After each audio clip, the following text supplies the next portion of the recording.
Hello dear friends, welcome to my YouTube channel GK with Asif Ali. Most important MCQs of general science आज हम solve करने जा रहे हैं। तो हमारे पास सबसे पहले जो क्वेश्चन है वो है question number 1। The energy value of food is measured using which unit. के एनर्जी वैल्यू ऑफ फूड है वो किस यूनिट में मेजर किया जाता है। हमारे पास चार ऑप्शंस हैं। Option A is joule, option B calories, option C Tesla and option D is proteins. तो गाइस का जो करेक्ट आंसर हमारे पास वो है option B calories. Question number 2 है हमारे पास the most dense naturally occurring substance on planet Earth is. Earth पे सबसे ज़्यादा डेनेस्ट जो नेचुरली अकरिंग सब्सटेंस है वो कौन सा है। Option A copper, option B steel, option C platinum, option D osmium. तो इसका जो करेक्ट आंसर है हमारे पास वो है option D. Question number 3। According to the Archimedes, upthrust is equal to the dash of displacement liquid। इसका जो करेक्ट आंसर हमारे पास होगा वो है ऑप्शन बी, यानी weight. Question number 4। From sun the earth is the dash planet in the solar system. यानी number दिया हुआ है कि अर्थ सन से अगर देखा जाए तो कौन से नंबर पे आने वाला प्लैनेट है। हमारे पास चार ऑप्शन हैं। Option A second, option B third, option C fourth, option D fifth. इसका जो करेक्ट आंसर है वो है ऑप्शन बी, यानी third. Question number 5। A person who is seated in front of fire will receive heat by. अगर कोई बंदा heat के सामने यानी फायर के सामने बैठा हुआ है तो वो जो हीट महसूस करेगा वो किस वजह से करेगा।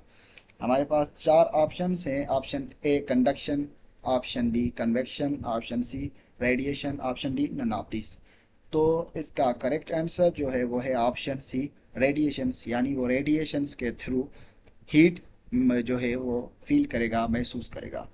ऑप्शन क्वेश्चन नंबर 6 हमारे पास what is the device that use to measure movements of the heart. कि हम जो हार्ट की मूवमेंट मेजर करते हैं वो किस इंस्ट्रूमेंट के थ्रू करते हैं। हमारे पास चार ऑप्शन हैं। Option A cardiograph, option B seismograph, option C hydrometer, option D hygrometer. तो इसका करेक्ट आंसर है हमारे पास वो है option A cardiograph. Question number 7 है what is the approximate maximum temperature that the human skin can endure without getting blisters.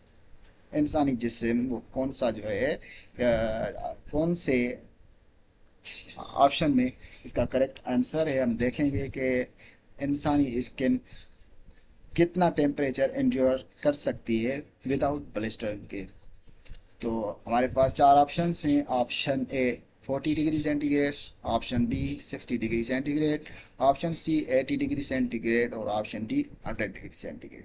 इसका जो करेक्ट आंसर है हमारे पास वो है ऑप्शन ए, यानी 40 डिग्री सेंटीग्रेड।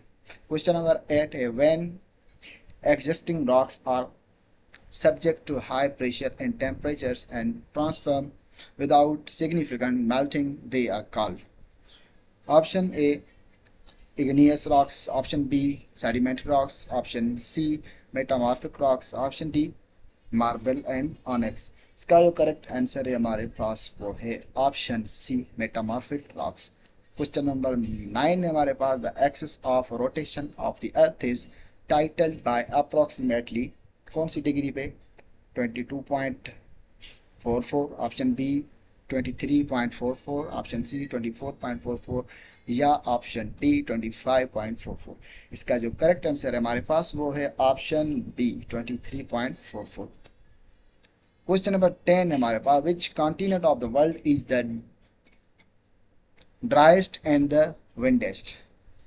यानी वो कौन सा कॉन्टिनेंट है जो सबसे ज़्यादा खुश्क है और वहाँ पे सबसे ज़्यादा हवाएं चलती हैं। चार ऑप्शन है हमारे पास Africa, Asia, Antarctica and option D Australia. इसका जो करेक्ट आंसर है हमारे पास वो है ऑप्शन सी, यानी Antarctica. Question number 11 What play the most important role in regulating temperature and determining climate on the earth?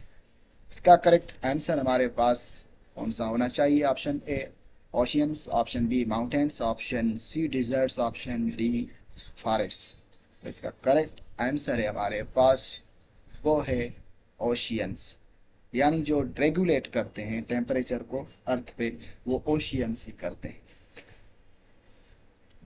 Question number 12 है हमारे पास, which of the following enzyme catalysts the hydrolysis of starch into sugars? तो हमारे पास चार options में से कौन सा ऑप्शन सही है? वो ऑप्शन डी है। ऑप्शन डी इसका करेक्ट आंसर है, amylase. Question number 13, which of the following is a tissue? नीचे दिए गए ऑप्शंस में से कौन से जो है वो टिश्यू कहलाएंगे?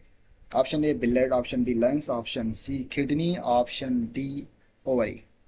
इसका जो करेक्ट आंसर है हमारे पास वो है ऑप्शन ए, यानी बिलेट। बिलेट जो है वो टिश्यू है। Question number 14, the position of an element in the periodic table is determined by it's dash number. जो एलिमेंट की पोजीशन होती है वो किस वजह से डिटरमाइन की जाती है? तो आइए देखते हैं, इलेक्ट्रॉन की वजह से, प्रोटॉन की तरफ से या न्यूट्रॉन की वजह से या पॉजिट्रॉन की वजह से। इसका जो करेक्ट आंसर है हमारे पास वो है ऑप्शन बी, यानी प्रोटॉन की वजह से। Question number 15, the most abundant element in the Earth's crust is. Earth के क्रस्ट में जो अबंडेंट एलिमेंट है सबसे, वो कौन सा है? Option A oxygen, option B hydrogen, option C carbon dioxide, option D silicon. का जो करेक्ट आंसर है वो है option A oxygen. Question number 16, each day human body breathe in dash litres of air. हर रोज जो इंसानी बॉडी है जिसमें वो कितने लीटर एयर को ब्रीथ करता है? Option A 5,000 to 10,000, option B 10,000 to 15,000, option C 15,000 to 20,000 और ऑप्शन D 20,000 to 25,000। इसका जो करेक्ट आंसर है हमारे पास वो है ऑप्शन सी, यानी 15,000 to 20,000। जो अर्थ एयर है वो इंसानी जिस्म ब्रीथ करता है। ऑप्शन क्वेश्चन नंबर 17 है हमारे पास, deficiency of vitamin D results in. क्या होता है विटामिन डी की कमी की वजह से? हमारे पास चार ऑप्शन है। Option A night blindness, rickets, scurvy, scurvy और हेयर फॉल। हमारे पास जो करेक्ट आंसर है वो है option B, rickets. Question number 18, during winter in cold countries, यानी सर्दियों के दौरान कोल्ड कंट्रीज में, the dash is mix to melt the ice on the icy roads. जो रोड्स पे बर्फ जम जाती है उनको मेल्ट करने के लिए कौन सा जो है कौन सी चीज़ है वो मेल्ट करने के लिए इस्तेमाल की जाती है? अब हमारे पास चार ऑप्शन हैं। Option A salt, option B chlorine और option C carbon dioxide, option D जो है वो वाटर। इसका जो करेक्ट आंसर है हमारे पास वो है ऑप्शन ए, यानी साल्ट। साल्ट को इस्तेमाल किया जाता है और रोड्स पे जो बर्फ़ जमी होती है उसको मेल्ट करने के लिए। Question number 19, the planet that moves around the sun at the highest speed is. अब सवाल है हमारे पास कि सन के गिर्द जो सबसे ज़्यादा स्पीड में मूव करने वाला प्लेनेट है वो कौन सा है? हमारे पास चार ऑप्शन हैं। Option A Jupiter, option B Venus, option C Mars and option D Mercury. इसका जो करेक्ट आंसर है हमारे पास तो वो है ऑप्शन डी, यानी mercury. Question number 20, oxidation is a chemical reaction involving the. अब कैसे होता है इन्वॉल्विंग द, किसके इन्वॉल्वमेंट की वजह से होता है? अब हमारे पास चार ऑप्शंस हैं, इनमें से option A gain of electrons, B option loss of electrons, option C gain of protons, loss of protons. अब इसका जो करेक्ट आंसर है हमारे पास वो है ऑप्शन बी, यानी लॉस ऑफ द इलेक्ट्रॉन्स। तो शुक्रिया guys, please share and subscribe our YouTube channel GK with Asif Ali. Thank you. मिलते हैं किसी अगले ऐसे ही वीडियो में जहाँ पे हम आपको प्रोवाइड करेंगे काफ़ी मवाद जो आपको हेल्प देगा किसी भी टेस्ट में पास होने के लिए। So thank you guys, best wishes for you.